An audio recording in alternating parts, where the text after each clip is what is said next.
कार्यक्रम का समय शुरू हो चुका है, तो हम शुरू करते हैं अपना। आप सभी अतिथिगण को मेरा सादर नमस्कार और हिंदी दिवस की हार्दिक शुभकामनाएं। भारत के स्वतंत्र होने के 2 वर्ष बाद 1949 में 14 सितंबर को हिंदी को राजभाषा घोषित किया गया। साहित्यकार श्री व्योहार राजेंद्र सिंह के 50वें जन्मदिन के अवसर पर 14 सितंबर को हिंदी को राजभाषा बनाने का विचार बना, क्योंकि उन्होंने हिंदी को राजभाषा बनाने के लिए बहुत संघर्ष किया था। पहला आधिकारिक हिंदी दिवस 14 सितंबर 1953 को मनाया गया था। राजभाषा 1949 में और 53 में उसको आधिकारिक तौर पर मनाया गया। तो हिंदी दिवस के मौके पर आयोजित इस अंतर्राष्ट्रीय वेबिनार में आज हम हिंदी मानकीकरण, लेखन और पठन विषय पर चर्चा, संस्मरण और काव्य पाठ करने जा रहे हैं।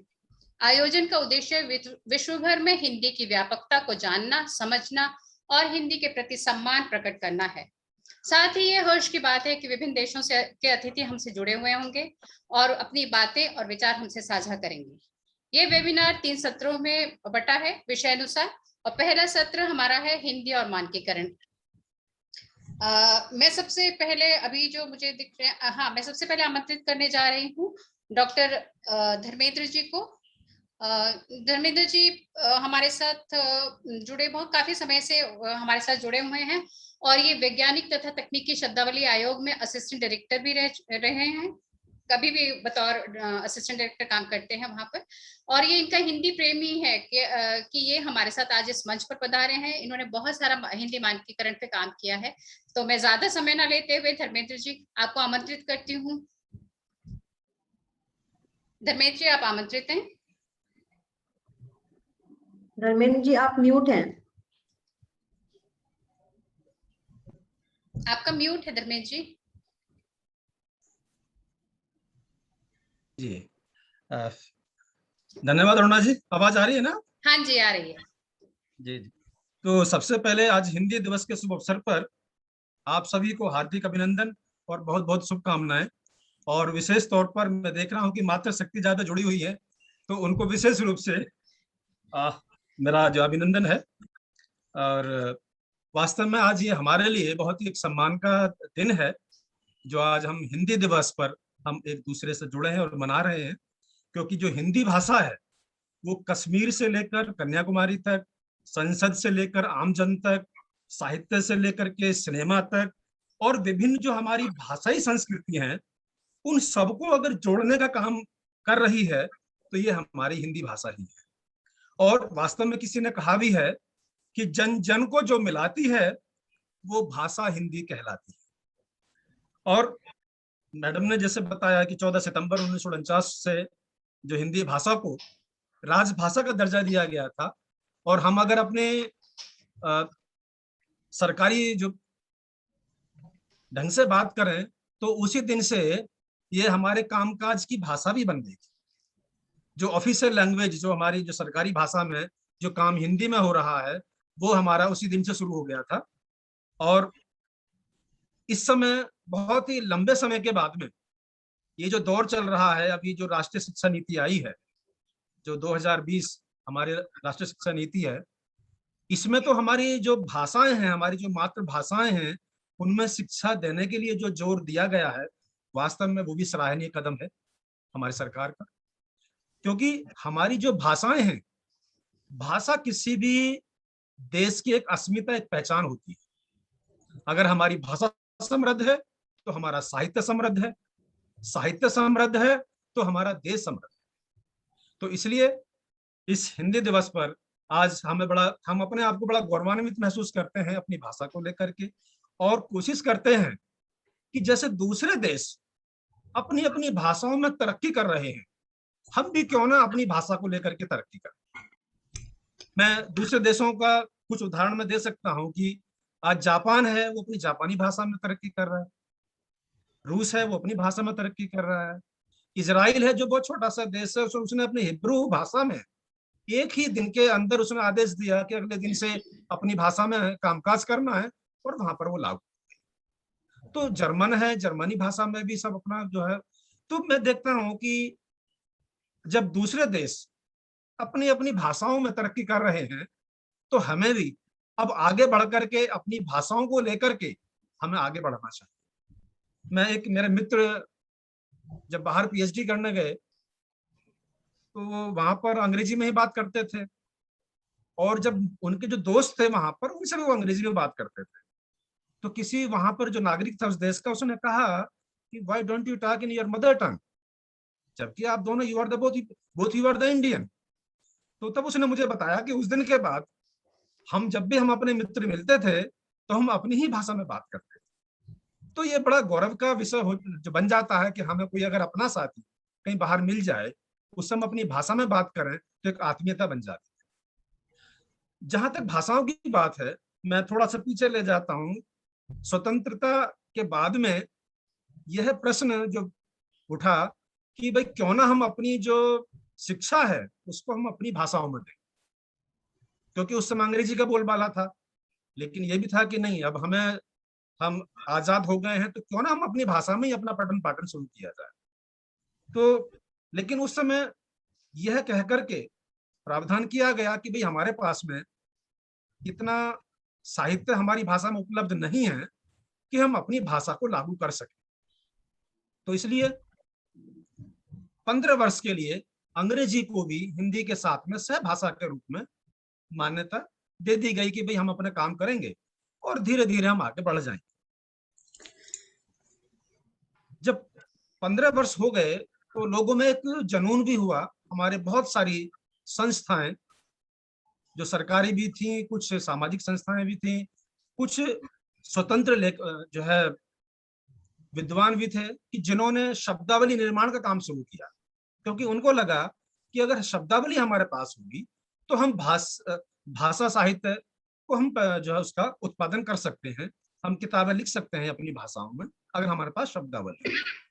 तो जब शब्दावली शुरू हुई, शब्दावली विभिन्न विभिन्न लोग अपने अपने हिसाब से बनाते गए, लेकिन उससे एक समस्या उत्पन्न हो गई, क्योंकि बहुत सारे संस्थाओं ने, बहुत सारे विद्वानों ने हर शब्द के अपने अपने हिसाब से उनके अर्थ गढ़ लिए।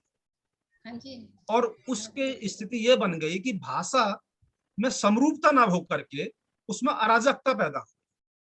जैसे एक शब्द मैं बस खाली लूंगा कि डायरेक्टर शब्द जो होता है उसके 3 शब्द ले लिए, किसी ने उसको निर्देशक बना दिया, किसी ने उसको निर्देशक लिख दिया, किसी ने उसको संचालक बना दिया, और यहाँ तक कि प्रबंधक भी बोल दिया। तो इस तरह से क्या हुआ कि जो शब्द बने गए उसमें बहुत सारे शब्द समरूप ना होकर के अराजकता के रूप में आ गए। तो अभी समस्या ये पैदा हो गई कि भाई हम शब्दों की बात करते हैं, अपनी भाषा को समृद्ध करने की बात करते हैं, तो अगर इस तरह के शब्द बनेंगे तो हम अपनी भाषा को समृद्ध नहीं कर पाएंगे। लिहाजा फिर यह हुआ कि उस समय एक भारत सरकार ने एक ऐसे संस्थान की आवश्यकता महसूस की कि जो शब्दों को लेकर के मानक शब्द तैयार कर सके, और वो मानक शब्द तैयार करने का काम भारत सरकार के एक संस्था जो कि आज शिक्षा मंत्रालय के अंतर्गत काम करती है, वो है वैज्ञानिक तथा तकनीकी शब्दावली आयोग, जहां मैं सहायक निदेशक के पद पर हूं, जिस संस्था में मैं काम कर रहा हूं। तो फिर यह हुआ कि वैज्ञानिक तथा तकनीकी शब्दावली आयोग के माध्यम से हम मानक शब्दों का निर्माण करें, शब्दकोश बनाएं, विभिन्न विषयों को लेकर के हम जितना शब्द रचना हो सकती है वो करें, और फिर उसके माध्यम से हम अपना पुस्तक लेखन हुआ, जो भी साहित्य हमें रचना है वो हम तैयार करें। उसी बीच में मैं कहूंगा कि क्योंकि ये बहुत ज्यादा एक ऐसा जोश था उस समय कि भाई हमें कुछ करना है अपनी भाषा के लिए, और उस समय 2 लाइन हमें याद भी आती हैं। एक हमारे जो भारतेंदु हरिश्चंद्र जी की 2 लाइन में, चूंकि सब हिंदी भाषी विद्वान हैं, तो ये बात हम बार बार भी कहते हैं कि निज भाषा उन्नति है, सब उन्नति को मूल, बिनु निज भाषा ज्ञान के मिटे न हियो कुसुम। तो यही था कि हमारी जो भाषाएं हैं, हमारी भाषाएं आगे बढ़नी चाहिए। तो उस समय फिर 1 अक्टूबर 1961 को वैज्ञानिक तथा तकनीकी शब्दावली आयोग की स्थापना हुई, और उस स्थापना के बाद में मानकीकरण का, शब्दों का मानकीकरण का दौर चला। मानकीकरण जो है, मैं थोड़ा सा बस इस पर बोलूंगा, क्योंकि मानकीकरण जो अराजकता है भाषा में उसको दूर करने का प्रयास है। अर्थात एक शब्द का एक ही अर्थ होना चाहिए, क्योंकि जो हम सामान्य शब्द लेते हैं, मैं थोड़ा सा यहाँ बताना चाहूंगा कि सामान्य शब्द और पारिभाषिक शब्द, पारिभाषिक मतलब तकनीकी शब्द, सामान्य शब्द तो है कि हम जो आम बोलचाल में बोलते हैं, या हम कहीं कहीं किसी को उसका जो अर्थ है थोड़ा विचलित भी कर लेते हैं। ऐसा एक एग्जाम्पल मैं लेता हूँ, उदाहरण लेता हूँ, जैसे कि हम कभी बैठे होते हैं, कहते हैं कि आशा की किरणें, तो आशा की किरणें, या कोई अगर हम कोई बड़े हैं, छोटा कोई बच्चा है, उसको कुछ ना कुछ अगर डांटना है तो बोलते गधा कहीं का। तो अब यहाँ पर हम समझ जाते हैं सामान्य शब्द में कि ये किस संदर्भ में प्रयोग हुआ है। लेकिन जब हम पारिभाषिक शब्द की बात करते हैं, तो पारिभाषिक शब्द में जो किरणें शब्द है वो फिजिक्स का आ जाता है, कि भौतिकी में ये प्रकाश की जो रे होती है, जो किरणें होती है, उनके लिए प्रयोग होता है। इसी तरह जो गधा है, अगर हम उसको लें तो वो प्राणी विज्ञान में हमारे यहाँ जानवर के रूप में उसका विशेष स्थान है। तो इस तरह से जो पारिभाषिक शब्द हैं उनका एक विशेष स्थान होता है। आज हम अगर कोई भी विषय ले लें, हम अर्थशास्त्र बोलते हैं इकोनॉमिक्स को, या बॉटनी है वनस्पति विज्ञान बोलते हैं, या हम प्राणी विज्ञान बोलते हैं, या हम अभी जैसे कोविड आ गया था, बहुत सारी टर्म ऐसी आई कि जो लोगों को पता ही नहीं था, वो सब सीख गए उसमें। आजकल प्रदूषण हम बोलते हैं कि बहुत ज्यादा प्रदूषण हो रहा है। तो ये जो शब्द हैं ये सब मानक शब्द, क्योंकि इनके पीछे कहीं ना कहीं एक उसकी व्याकरण, उसकी संकल्पना, उसका एक अर्थ उसके अंदर छिपा हुआ है, और वो विषय विशेष में ही प्रयोग हो रहा है। तो ये है उसका मानकीकरण। मानकीकरण करने के लिए जो शब्द होते हैं, हम उनकी परिभाषा को देखते हैं। परिभाषा के बाद जो हमारे विषय विशेषज्ञ होते हैं वो उसके संदर्भ को समझने का प्रयास करते हैं। अगर सही है तो ठीक है, नहीं तो जो हमारे भाषाविद होते हैं फिर वो दूसरा शब्द बना करके देते हैं। तो इस तरह से शब्दों का हिंदी में सही रूप, उसका मानक रूप जो देने का प्रयास होता है, वो जो प्रक्रिया हमारी मानकीकरण कहलाती है। और अंत में फिर वो जब शब्द रूढ़ हो जाता है, प्रचलित हो जाता है, तो उसको हम मानक शब्द के रूप में प्रयोग करते हैं। आज अगर हम एनवायरमेंटल पोल्यूशन की बात करते हैं तो पर्यावरण प्रदूषण हम बोलते हैं उसके लिए। अगर कहीं हम विज्ञान में चले जाएं तो एक बायोटेक्नोलॉजी बड़ा विषय हमारा है, हम जैव प्रौद्योगिकी बोल देते हैं उसको। तो इस तरह से जो बहुत सारे शब्द हैं आज जहां भी हैं, कहीं ना कहीं वैज्ञानिक तकनीकी शब्दावली आयोग का उसमें बहुत बड़ा योगदान है, जो निरंतर अपना कार्य कर रहा है। और जो भी एक भारत सरकार की यह एकमात्र संस्था है जो इस तरह का काम कर रही है।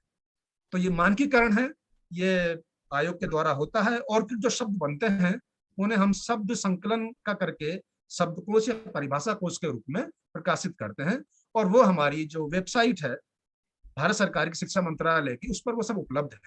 तो अगर कभी कहीं आपको किसी मानक शब्द की आवश्यकता पड़ती है तो आप हमारे शिक्षा मंत्रालय की जो वेबसाइट है उस पर आप जाकर के सर्च कर सकते हैं, CSTT www.cstT publications.gov.in। और दूसरे जो कोश हैं, इस तरह के जो मानक कोश हैं, वो हमारे एक और संस्था है CIIL मैसूर, उनकी एक संस्था भारतवाणी पोर्टल है उनका। तो भारतवाणी पोर्टल पर जाकर के भी आप हमारे सारे कोश वहां पर देख सकते हैं जब भी कभी आवश्यकता पड़े। मैं आपसे यही विशेष अनुरोध करूंगा आज हिंदी दिवस पर कि आप आगे से जब भी कोई भी वैज्ञानिक लेखन कर रहे हैं या कहीं कोई वैज्ञानिक जो तकनीकी शब्दों का इस्तेमाल कर रहे हैं, तो आप मानक शब्द का ही प्रयोग करें। और मानक शब्द का प्रयोग करना भी आवश्यक है, क्योंकि हमारे जो माननीय उच्चतम न्यायालय है उनका भी 2005 में एक केस हुआ था। उस समय यही था कि जब भारत सरकार का एक आयोग शब्दावली बन रहा है तो जो शैक्षिक संस्थाएं हैं वो उन्हीं शब्दों को अपनाएं। तो माननीय उच्चतम न्यायालय का भी निर्देश है कि कोई भी अगर कोई किताब पुस्तक लिखते हैं, कहीं पठन पाठन होता है, तो आयोग की जो मानक शब्दावली है उसका ही प्रयोग करें। इन्हीं शब्दों के साथ मैं पुनः अरुणा जी को और आप सबको धन्यवाद दूंगा कि आपने मुझे सुना इस हिंदी दिवस पर। और मैं आपसे अनुरोध भी करूंगा कि इसका पालन भी करें। हमारी शब्दावली जो है, जो भारत सरकार बना रहा है, उसको भी उपयोग में लाएं और दूसरों को भी प्रोत्साहित करें। इन शब्दों के साथ मैं एक चीज और कहूंगा कि अधिकतर लोग कहते हैं कि शब्दावली बहुत कठिन है, क्योंकि हम ये हमेशा कहते हैं कि शब्दावली कठिन नहीं होती है, वो परिचित अपरिचित होती है। क्योंकि जितना हम प्रयोग करेंगे उतना ही हमें ये आसान लगेगी, और अगर हम इसे प्रयोग नहीं करेंगे तो हमें कठिन लगेगी। तो शुरू में हो सकता है कि आपको लगे कि ये कठिन है, लेकिन ये कठिन नहीं होगी। आप बार बार इस्तेमाल करेंगे, आपको इसमें ये बहुत सरल लगने लगेगी।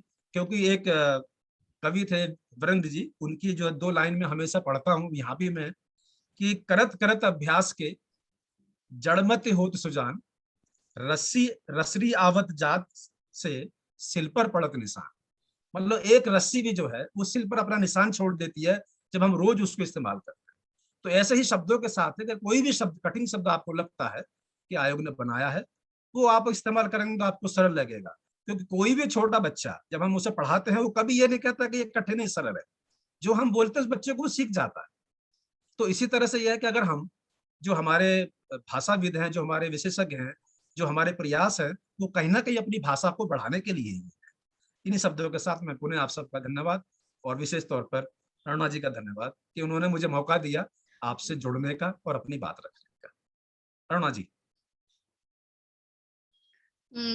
धन्यवाद धर्मेंद्र जी। और मेरे ख्याल से हम जैसे जो लेखन कार्य करते हैं, वे लोग कोशिश करेंगे कि हम आगे से विषय अनुसार जो है शब्दों का इस्तेमाल करें। क्योंकि मानकीकरण की जो आपने बात की, भाषा मानकीकरण की, वो सही में बहुत सटीक है कि अगर हम वो मानकीकृत भाषा इस्तेमाल करें विषय के अनुरूप, तो शायद वो हमारा जो संदेश है वो ज्यादा पुख्ता हो पाएगा। तो इन्हीं शब्द आपने जो इतना सब हमें ज्ञान दिया, सचमुच में ये हम लोगों के काम आएगा, हम जो लेखक लोग हैं। तो अब मैं आमंत्रित करने जा रही हूँ विजेंद्र जी, हमारे साथ जुड़े हुए हैं शायद, दिल्ली यूनिवर्सिटी से ये एसोसिएट प्रोफेसर हैं। विजेंद्र जी, आप हमको सुन पा रहे हैं? विजेंद्र जी।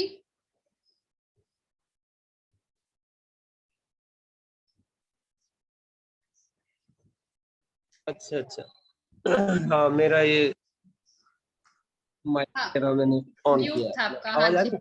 हाँ अब आ रही है आवाज आपकी। जी बताइए। जी, आपको कभी आप भाषा और मानकीकरण में आप क्या कहेंगे? क्योंकि आप जी बहुत लेट ही जुड़े तो। हाँ, नहीं, बहुत अच्छा सवाल है। और आज के समय में मानकीकरण मतलब इसके कई सारे एस्पेक्ट्स हैं। और जहाँ तक औपचारिक क्षेत्र है, तो औपचारिक क्षेत्र में ज्यादा मानकीकरण की आवश्यकता पड़ती है।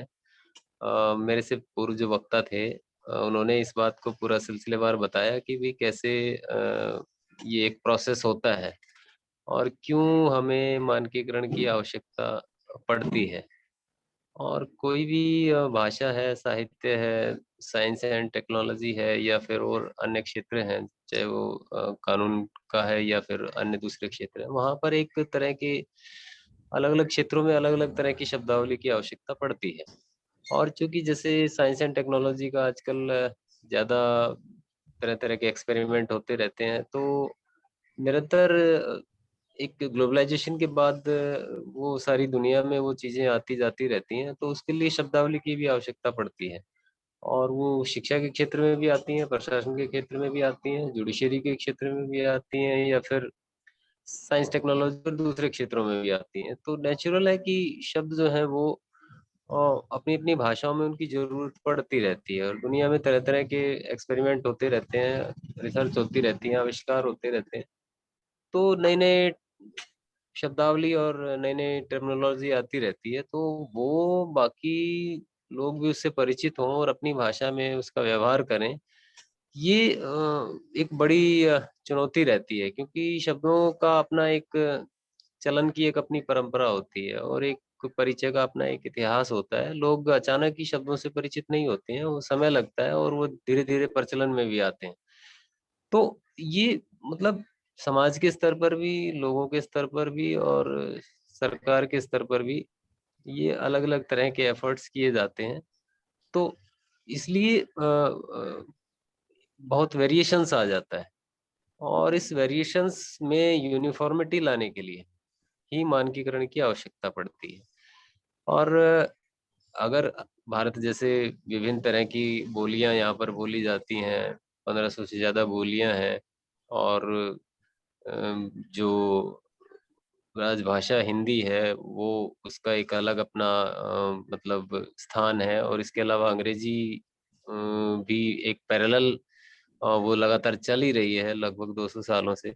और इसके अतिरिक्त जो अलग अलग राज्यों में बोली जाने वाली भाषाएं हैं, तो ऐसे में हिंदी के सामने कई सारे चुनौतियां अपने आप ही आ जाती हैं, क्योंकि अंग्रेजी को हमने एक करियर की भाषा, एक ग्लैमर की भाषा के रूप में मतलब ऐसी स्वीकृति दे दी है कि उसके आगे हिंदी और दूसरी जो भारतीय बोलियां हैं उनको बहुत ज्यादा एफर्ट्स करने की आवश्यकता पड़ रही है। और वो लगभग पिछले आजादी के बाद से ही 17 सालों से हमने देखा है कि काफी मतलब एक स्ट्रगल रहा है इन भाषाओं के सामने।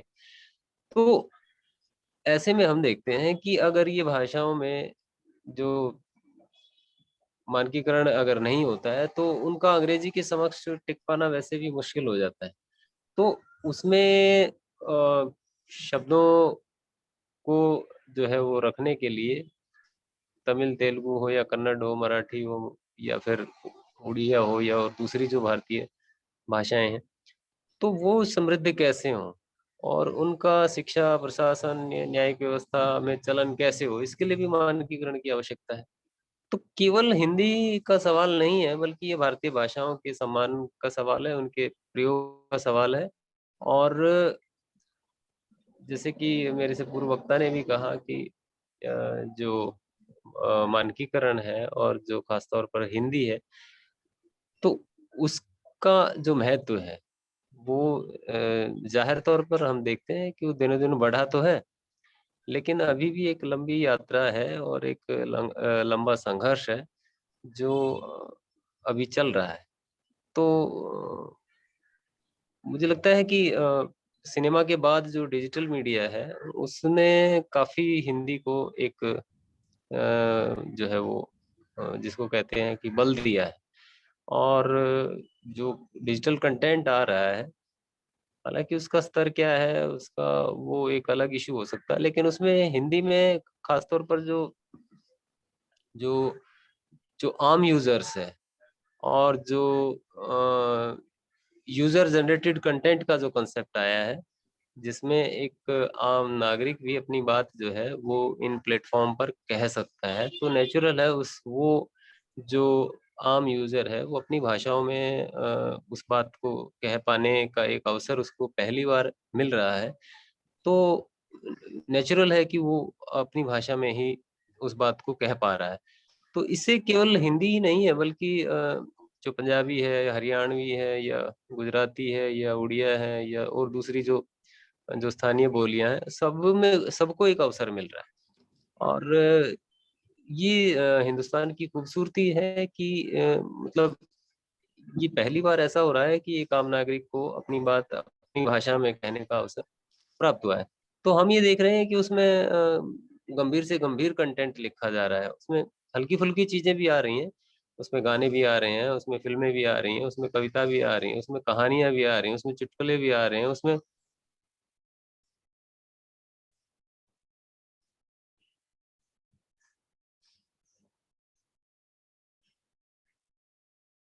भारतीय भाषाएं हैं, उन सब के लिए एक नए दरवाजे डिजिटल मीडिया ने खोले।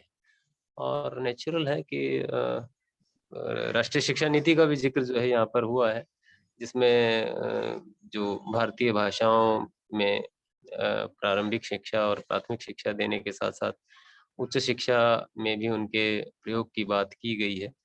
तो वो भी एक शुभ संकेत है। और कोई भी देश अपनी मातृभाषा में ही ज्यादा बेहतर तरीके से तरक्की कर सकता है, नहीं तो एक पूरी पीढ़ी जो है वो भाषा सीखने में उसका जीवन चला जाता है, चाहे वो फ्रांस हो, जर्मनी हो, चाइना हो, रशिया हो या फिर और दूसरे देश हो। उन्होंने अपनी भाषा में जो तरक्की की है वो किसी भी दूसरे अंग्रेजी भाषाभाषी समाज से कमतर नहीं है। तो नेचुरल है भारत को भी एक यात्रा तय करनी है और धीरे धीरे अपनी भाषाओं को जगह मिलनी शुरू हुई है। आज शुरुआत जो है वो शिक्षा से हुई है और आगे जाकर ये प्रशासन में भी आएगी, जुडिशरी में भी होगा और दूसरे क्षेत्रों में भी इसका इस्तेमाल होगा। तो यात्रा लंबी है, 70 साल में हम यहाँ पहुंचे हैं, हो सकता है और उसमें 10-20 साल लगे, लेकिन तरक्की का रास्ता तो अपनी भाषा से होकर ही गुजरता है। जी थैंक यू, आपने मुझे बोलने का मौका दिया, धन्यवाद। धन्यवाद विजेंद्र जी। अब मैं इस कार्यक्रम के, क्योंकि थोड़ा सा हम टाइम को लैग कर गए हैं, तो मैं सबसे पहले अब अगले सत्र में जाती हूँ और अगला सत्र हमारा है लेखन और चुनौतियां। तो सबसे पहले मैं शॉर्ट कर देता, अगर आप कहते तो मैं थोड़ा शॉर्ट कर देता, ऐसी बात नहीं, हम इसीलिए सुन रहे थे क्योंकि मैं भी थोड़ा सा शिक्षण और मानकीकरण पे बात करना चाह रही थी, पर मुझे जरा जूम ने अलर्ट कर दिया इसलिए। तो क्योंकि मैं शिक्षण और मानकीकरण पे बहुत कुछ झेल चुकी थी, इसलिए मैं सोच रही थी, पर मैं सोचती हूँ वो हम कभी फिर आगे बात करेंगे। और मैं अब स्वीडन से हमारे साथ जुड़ रहे हैं इंडो स्कैंडिक संस्थान के उपाध्यक्ष और इस वेबिनार के मुख्य अतिथि सुरेश जी। अपनी पुस्तक यादों के इंद्रधनुष से कुछ इंद्रधनुषी रंग वे हमारे वेबिनार के लिए भी लाए हैं। तो आइए हिंदी काव्य के कुछ देर के लिए हम इनके रंगों में भी सराबोर हो जाएं। आप आमंत्रित हैं सुरेश जी।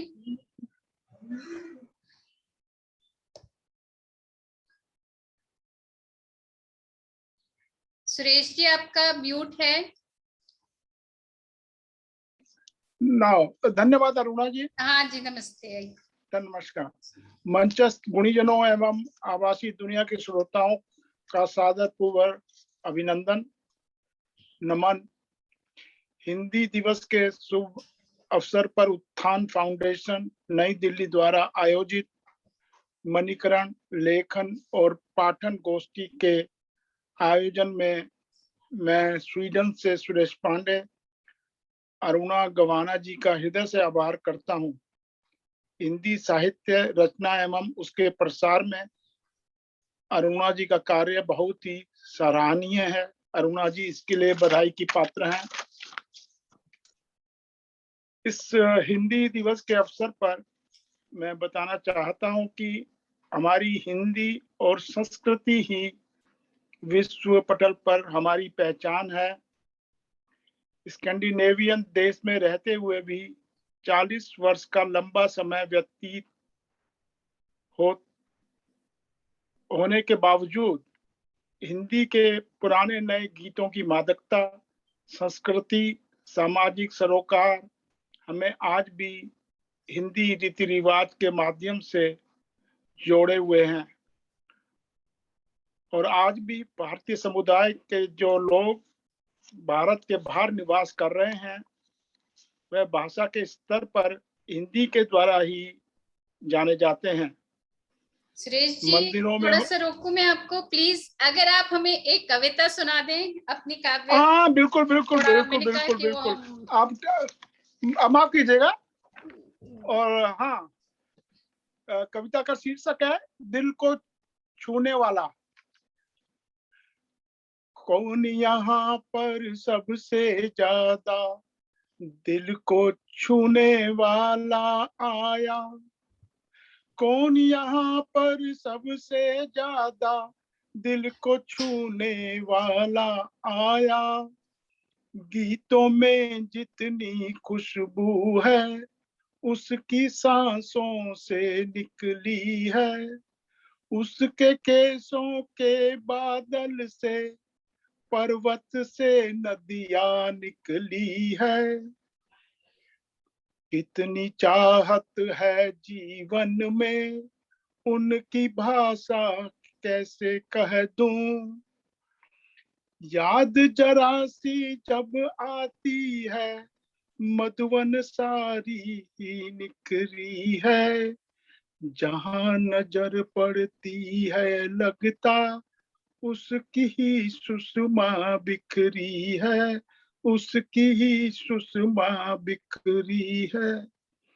शब्दों में तो शब्द भरे हैं, दिल की बातें कैसे कह दूं, फूलों की पंखुड़ियों से मैं संताप मिटा तो लेता हूँ।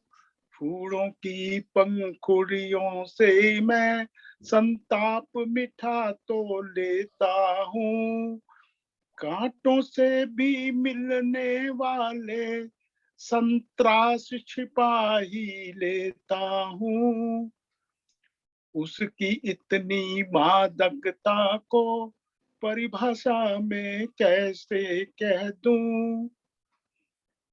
उसके जैसा मीत यहाँ पर नहीं मिलेगा, यह भी सच है।